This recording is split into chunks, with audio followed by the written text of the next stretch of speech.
मुख्यमंत्री भजनलाल शर्मा ने की राज्यपाल से मुलाकात। राजभवन में राज्यपाल कलराज मिश्र से मुलाकात हुई है। भजनलाल सरकार में मंत्रिमंडल विस्तार की आहट सुनाई देने लगी है। सियासी गलियारों में इन नामों की तेजी से चर्चा है। राज्यपाल से मुलाकात को मंत्रिमंडल विस्तार से लेकर अब जोड़ा जा रहा है। हालांकि राज्यपाल से मुख्यमंत्री की बताई जा रही है शिष्टाचार भेंट। और इसी खबर पर अधिक जानकारी के लिए मेरे साथ सहयोगी ऐश्वर्य प्रधान भी जुड़ चुके हैं। ऐश्वर्य, आप किस तरह देख रहे हैं इस मुलाकात को?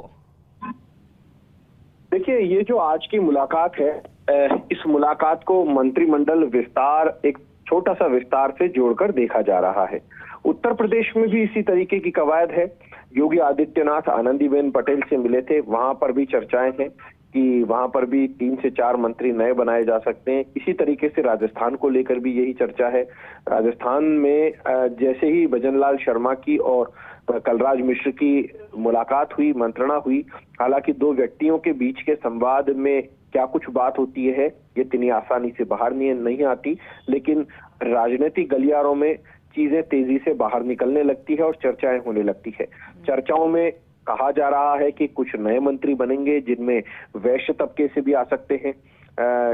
तो दूसरी तरफ कहा यह भी जा रहा है कि सुभाष गर्ग, जो कि अब भारतीय जनता पार्टी एनडीए का गठबंधन हो चुकी है, उनकी पार्टी, ऐसे उन्हें भी मौका दिया जा सकता है। बाकी महत्वपूर्ण जो नाम है वो गुरवीर सिंह बराड़ का नाम बड़ा चर्चाओं में है। सिख समाज से है, गंगानगर और हनुमानगढ़ सीट को जीतना है और वो एक बड़ा परिवार है। गुरजंट सिंह परिवार बहुत बड़ा परिवार है उस क्षेत्र में, और उस क्षेत्र में गुरवीर सिंह बराड़ यदि मंत्री बनाए जाते हैं तो एक संदेश अच्छा जाता है।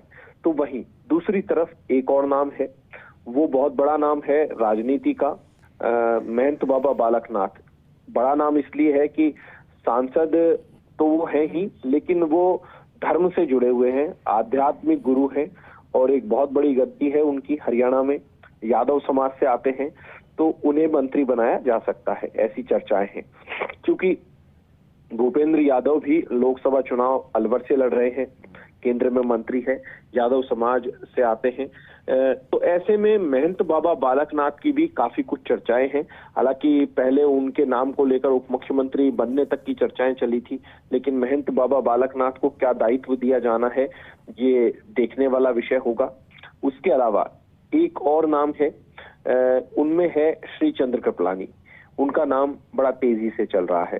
हालांकि इसी फहरिस्त में अजय सिंह कीलक का नाम भी लोग लेते हैं कि अजय सिंह कीलक को मौका दिया जा सकता है, किसी दूसरे एक नेता को ड्रॉप भी किया जा सकता है। इस तरीके की चर्चाएं चलती है। हालांकि इनमें वास्तविकता क्या है, सत्यता क्या है, ये अलग चीज है। लेकिन वैश्य समाज से अगर देखते हैं तो जैन समाज और वैश्य समाज को एक जैसा आंक लिया जाता है राजनीति में, तो वहां से गौतम दत्त सिर्फ और सिर्फ एक मंत्री है। लेकिन यदि जैन समाज अलग और वैश्य समाज अलग देखते हैं तो फिर किसी एक वैश्य को मौका दिया जा सकता है। वरिष्ठों में काफी वरिष्ठ है तो वो कालीचरण सराफ बनते हैं। तो दूसरी तरफ अगर गठबंधन के तहत दिया जाता है और वैश्य कोटा भी भरा जाता है तो विद्वता के मामले में डॉक्टर सुभाष गर्ग को माना जाता है। वहीं अगर इन सबसे परे बिल्कुल ऐश्वर्य, देखिए तमाम नाम आपने बनाए, ऐसे में निगाहें टिकी रहेगी कि आखिर वो कौन से नाम होते हैं जिन पर मुहर लगती है। बहुत बहुत शुक्रिया ऐश्वर्य तमाम जानकारी के लिए।